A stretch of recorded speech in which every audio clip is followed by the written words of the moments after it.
እኮ ነው ከግድግዳ ጋር ያጋጨሁሽ። ለዛ ደግሞ ይቅርታ ጠይቄሻለሁ። እና በአሁኑ የተመለስሽ አንገቴ ልትቆርጭኝ ነው? እንደዛ ነው? እሱማ አንቺ ስራ ነው። እኔ ማጋጨቱ ላይ ጎበዝ ከሆንኩ በቃም ብለሽ ነው እንዴ? ቆይ እንዴት ነው እያናገርሽኝ ያለሽ? እንዴት ነው የምታናግሪኝ? በሚገባሽ ቋንቋ ነው ቤዝ። ቆይ እንዴት እንደዚህ ታደርጊኛለሽ? ድጋሚ መታ እንድትገለኝ ነው የፈቀድሽላት? ለዛ ነው ቆይ ለምን እንደዚህ ትያለሽ? ንክች አታረግሽም ደግሞ ነው ያለውልሽ አይደል እንዴ? እሱማ ጠዋትም ነበርሽ አልደረሽልኝም እንጂ። እሺ በቃ እዚህ ተረጋጊ። እቺ ደግሞ ቆይ ምን አይነት አስመሳይ ናት? ሰው እንዴት ራሱን በራሱ አጋጭቶ በሰው ላይ ያለቅቃል? ቆይ ማጋጨት እንዴት እንደሆነ በተግባር አሳይሻለሁ። ጠብቂ። ይኸውልሽ ቤት በአሁኑ ወይኔን ወይ እሷን ትመርጫለሽ፣ ካልሆነ ግን እዚህ ቤት ድረሽ አልልሽም። ከእንደኔ የማታገኘኝ። እሺ ምን ቆይ ምን ለማድረግ እየሞከርሽ ነው? ያምሻል እንዴ? አዎ ያመኛል። ምንም ጤነኛ አይደለሁም። አዎ ያመኛል። እንኳን እሱን አመንሽ። አዎ ያምሻል። እባክሽን እባክሽን ተረጋጊ። ምን እያልሽ እንዳለሽ እንኳን የምታውቂ አይመስለኝም። ቤት አሁኑኑ ንገሪኝ እያልኩሽ ነው። እሺ ሄሎ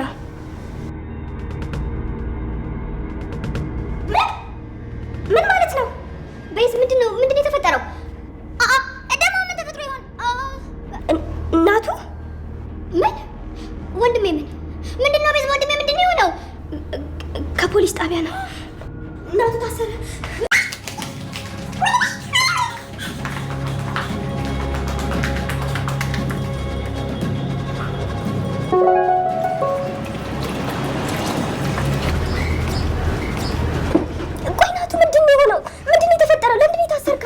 ቤዚ ተረጋጊ።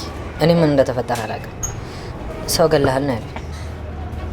ማለት ቆይ እንዴት እንደዚህ ሊሆን ይችላል? ደግሞ ምንድነው የምትለኝ? ኧረ እኔም አላውቅም። ማለት ጭራሽ በአካል የማላውቀው ሰው ነው። እና ካላወቅከው እንዴት ነው? በምን አይነት መንገድ ነው ልትገለው የቻልከው? ቆይ ምን አገናኘው? ቤዚ እኔም ግራ ተጋብቻለሁ። ብቻ የዛን ቀን ማታ ስልክ ተደወለልኝና አስቸኳይ ነው የማናገር ነገር አለ፣ ከዛሬ ማለፍ የለበትም ማለት ነው። ማን ነው እንደዚህ ያለክ? ስለምንድን ነው የሚያናገረኝ? ስለ ኤፍራታ ነው ማወራ። በዛውም ደግሞ የግል ዶክተራቸው እንደሆነ ነገረኝ። እሺ ከዛማ ሰውዬው ደወለልኝ። ቦታ ሄድኩኝ። ስደርስ ጭራሽ የሰውዬው ስልክ አይሰራም። ምናልባት ሌላ ሰው እየተጫወተብኝ ይሆናል ብዬ ከዛ አካባቢ ጠፋሁ። ይኸው ዛሬ እሰማለሁ ዶክተሩ ሞቷል አለ። እና ታዲያ ከሱ መሞት ጋር አንተ ምን አገናኘ? ያው እንደተባለው ከሆነ ለመጨረሻ ጊዜ የተደዋወለው ከኔ ጋር ነበር። ወይኔ አምላኬ! በቃ አታስጨንቀኝ። ለምንድን ነው እዚህ የመጣው? ለምንድን ነው ያሰሩክ? ይሄን አሁን ላንቺ መንገር አይለብኝም፣ ግን ሰው ገለሃል ነው ያሉኝ። ምን? አይ ወንድሜ አንተ እንደዛ አላደረክም። እውነቴን ነው፣ አጥምደውክ ነው። ወይኔ ጉዴ ፈላ። ኤፍራት የፈረችው ነገር ሆነ። ወይኔ አምላኬ ሆይ! ሻው ምንድን ነው የምናደርገው? ምን እያልሽ ነው? የምታውቂው ነገር አለ? ኤፍራታ ስትይ ይሄንን ያደረገውን ሰው አውቀዋለሁ። እውነቴን ነው፣ አለቀውም፣ እገለዋለሁ። አንቺ ቢያንስ የጀመርሽውን ጨርሽልኝ እንጂ።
ዶክተሩ ገላታ ዮናታን ታሰረ። የዶክተሩም ውስጥ ኤፉን አንቺ እውነተኛ ሴት ነሽ ብሎ ስለ አንቺ መልካምነት ሁሉ ይናገር ነበር ባለቤቴ። ስለዚህ የባለቤቴ እንግዲህ ለህግ ላቅርብ እባክሽ እርጅኝ ብላ ተማጸነቻት።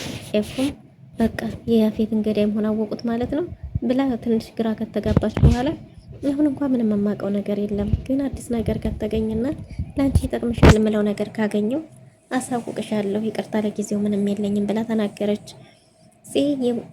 አቤላን በቢላ ሆዱን አስተነፈሰችው።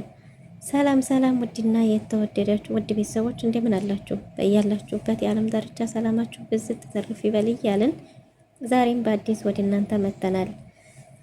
ሐረግ ቀጣይ ክፍልን ይዘን ወደ እናንተ መጥተናል። እናንተም በቅንነት ላይክ፣ ሼር፣ ሰብስክራይብ ያደረጋችሁ ታበረታቱን ዘንድ በትህትና እንጠይቃለን። ቤተሰብ ላደረጋችሁንም ከልብ እናመሰግናለን። በባለፈው ክፍል እንደተመለከትነው ወይዘሮ ሉሊት ከቤት ወጣ ግን ተመልሳ ካላስገባቻት ቤዝ ለፂ ሁሉንም ነገር እንደምትነግራት ተናግራ ነበር። እናም ለፂ ስልክ ደውላላት ፂ ጋር እያወሩ ሳለ እኔ የቤቱ ባለቤት አይደለሁም፣ ከቤት ያባረረችሽ የቤቱ ባለቤት ናት፣ ምን ፈልገሽ ነው እያለች ስትል ቤዝም ስትሮጥ ደርሳ ስልኩን ከጆሮዋ ላይ ቀምታ ዘጋችው። እናም እኔ ስለፈለግኩሽ ነው ምናምን ብላ አጭበርብራ ወደ ልትሄጂ ነው፣ ልብስሽ ደግሞ እዚህ ምን ያደርጋል ስትላት ታውቂ የለ የፉን ክፍል ስለምወደው በየጊዜው የሚመጣው ተጠራቅሞ ነው፣ አሁን ግን ለወንደር ልወስደው ነው፣ ያንቺም ካለ አምጪ የወንድሜም ካለ ነው ያለው አለቻት። አይ አብረን እንሂድሽ ምናምን ስትላት ቤዝ የሆነ ነገር እንዳለ አፎላ አንድ በቷ ላይ ያስታውቅ ነበር። ነገር ግን ልብስ ቀይረሽ ነይ እንዲህ በይ ስትላት እሺ ብላ በዚህ ተስማምተው ቤዝ ልብሱን ቀይራ ልመጣ ሄደች። ወይዘሮ ሉሊትንም በር ከፍታ አስገባቻት። በገዛ ቤቴ እንደዚህ ታስፈራሪኛለች ስትላት በጭራሽ ቤዝን ፂንም ይቅርታ ጠይቃታለሁ፣ ከዚህ በኋላ ምንም መጥፎ ሰው አልሆንም፣ ደግሞ እንዳረገ ረዳሽኝ፣ ከቤት በማስወጣትሽ ንጹህ አየር እንድተነፍስ አረግሽኝ፣ ከዚህ በኋላ ግን ፍጹም ምንም አላረግም፣ ፂንም ይቅርታ ልጠይቃት ብላ ሻንጧንም እንኳን ሳትይዝ ወደ ውስጥ ገባች። ቤዝም ሁኔታዋ ግራ ጋብቷት ተከትላት ወደ ቤት ገባች እና ፂ ሀገራማን ብላ ስትመጣ ወይዘሮ ሉሊት ዱቅ ብላለች። እናም እሷ እዛ በመቀመጧ ካልገደለቻት ብለሽ ነው ትግደለኝ ብለሽ ነው እዚህ እሷን ያስቀመጥሽው ብላ ቤዝ ላይ ስትጮህባት ቤዝ ከሁለታችን አንድ መምረጥ ይኖርብሻል ወይ እሷን ምን ገድላይ ነበር እኮ ስትላት ወይዘሮ ሉሊት በዚህ ልክ ማስመሰል ከሷም በላይ አስመሳይ ሰው ኖሮ ማለት ነው። በዚህ ልክ ማስመሰል ራሱን አጋጭቶ ከግድግዳ ጋር እንዴት ነው እንደዚህ የሚደረገው? ማጋጨት እንደሆነ እንዴት እንደሆነ አሳይሻለሁ እያለች እየፎከረች ፂም እሷ ወይ ከሁለት አንዳችን መምረጥ ይኖርብሻል፣ እኔ በጭራሽ እሷ ጋር እዚህ ልቀመጥ አልችልም ብላ አምራለች። ቤዝም እንደዚህ ምን ልታረጊ ነው ስትላት እንዴ ወይ እሷን ወይ እኔን ትመርጫለሽ፣ አለዛ እኔ እዚህ ቤት አልቀመጥም እያለች ሳለ አንድ ስልክ ጥሪ ተደወለ። ስልኩንም ስታነሳው ቤዝ ስለ ናታን ነበር። ናታን ታስሮ የኛ ናቱ ምናምን ስትል ወንድሜ ምን ሆነ ብላ ፂም ተደነጋገጠች። ከዛ እሱ እንዴት ታሰረ ስትነግራቸው ሁሉም እየተሯሯጡ ወይዘሮ ሉሊትም ከኋላ እያጨበጨበች ቤዝን ፂም እየሮጠች ቤዝ ከፊት ተከታትለው ጥለው ሄዱ። እና እዛም ሲደርሱ እንግዲህ የገጠማቸው ምንድነው እውነትም ናታን ታስሮ ነበር። ቤዝ ስታናግረው ቤዝ ያልነገርኩሽ በጣም ብዙ ነገር አለ አንቺም ማታውቂው፣ ስለዚህ ማናችሁንም እስከሚለይለት ድረስ እዚህ ቦታ ማናችሁም እንዳትመጡ አላቸው። እንዴ ነፂ እኮ እንደ ሌላ ሰው አይደለችም፣ እንዴት አድርጌ ነው እሷን ማሳመን የምችለው ብትለውም እንደ ምንም ብላ እሷን ማሳመን እንዳለባትና ለፂ የሆነ ምክንያት መፍጠር እንዳለባት እነሱ እዛ መምጣት እንደሌለባቸው ደጋግሞ ነገራት። እና እሷም እኔ በጭራሽ እሷን ማሳመን አልችልም ምናምን ስትለው ብዙ ያልነገርኩሽ ነገር አለ፣ ስለዚህ ግዴታ ነው ብሎ አሳመናት። እናም እንግዲህ በዛም የተነሳ እሺ ብላው ተነስታ ሄደች። ፂ ስትመጣ ፂ ምንድነው ምን አርገህ ነው ስትል ሰው ገድለሃል ተብዬ ነው ስትል ትዝ ያላት ምንድነው ለፂ ኤፉ የከፈለችው ዋጋ እሱን ለማዳን ብላ እሱ እንዳይታሰር ብላ እሱን ለማትረፍ ብላ የማትፈልገው ህይወት ውስጥ ያለችው እሱ ትዝ አላት። እና ከዛም ኤፉ እስከዛሬ ዋጋ የከፈለችው ለዚህ ነበር። ማን እንዳረጋቀዋለሁ የኤፉ እንደፈራችሁ ከሆነ እንዴት ነው እንደዚህ የሚሆነው? ማን ይሄን እንዳረጋቃለሁ ብላ ጥላው ሄደች። አረቢያንስ እንኳን የጀመርሽው እንኳን ጨርሽልኝ ኤፉ እያለ እናቱም ግራ እንዴት ተጋባ ጥላው ስትሮጥ ወጣች። ቤዝና ወይዘሮ ሉሊት እዛው ፖሊስ ጣቢያ ቢጠብቁም ፂን ሊያገኟት አልቻሉም። ዘበኛውን ሲጠይቁ ፂ ከሄደች እንደቆየች ነገሯቸው። ቤት መታ እየተንቆራጠጠች ብትጠብቅም ወይዘሮ ሉሊት ምናልባት ይሄ ያፍትራፊ ባቄላ ትራፊ አላቅም እንደዛ ፍቅረኛዋ ጋር ሄዳ ይሆናል ስትላት ምን ስትላት አይ እንደዚሁ በፍቅረኛዋ ጋር ሄዳ ይሆናል ስትል እንደዛ አሁን ጥሩ ሀሳብ አምጥተሻል፣ በህይወትሽ ለመጀመሪያ ጊዜ ጥሩ ነገር አረግሽ፣ እንደዛ ይሆናል ብላ ተረጋግታ ነበር። እና ስልክም ለቢኒ ስትደውልለት ቢኒና ዳጊ ለራሳቸው ግራ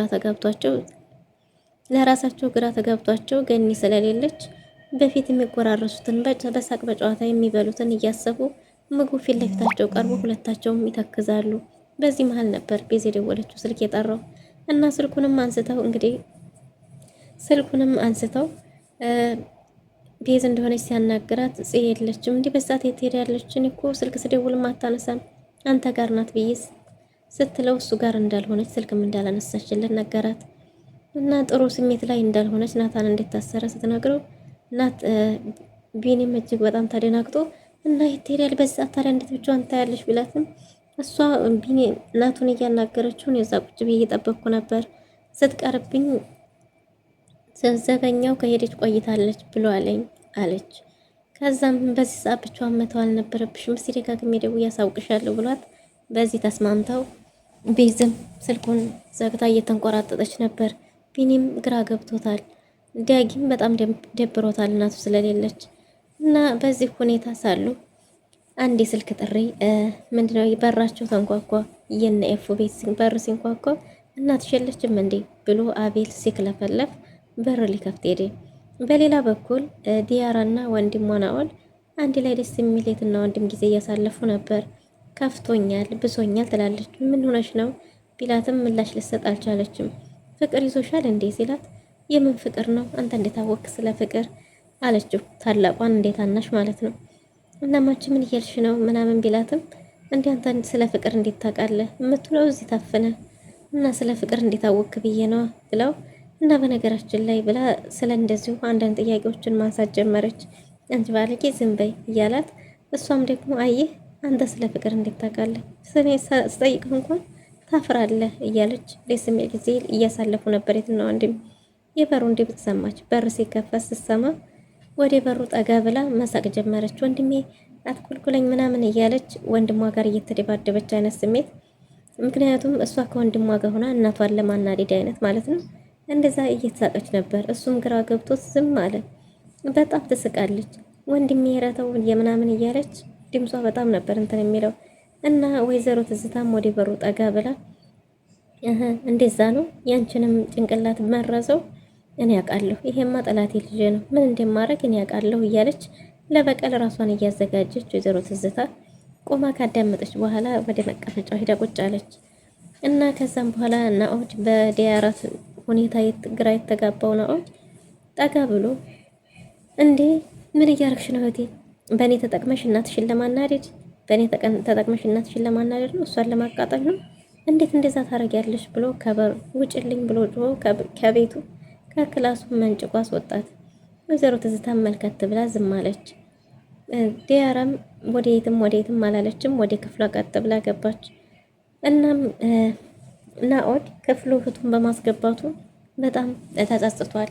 ምክንያቱም እንዴት ታረግ እሱ አልፈለገም ነበር። እናም እንግዲህ ወይዘሮ ትዝታ ሰዎቿ ተላላኪዎቿ ናታን እንድታሰረ ነግረዋታል። የናታን መታሰሩ ምን እናድርግ ሲሏት ቆይ ለጊዜው ነገሩን እስከማጣራ ድረስ ምንም አታድርጉ፣ ነገሩን አጣርቼ እናወራለን ብላለች። ግን ደግሞ የናታንን መታሰር እንደ መልካም እድል ቆጥረዋለች ወይዘሮ ትዝታ።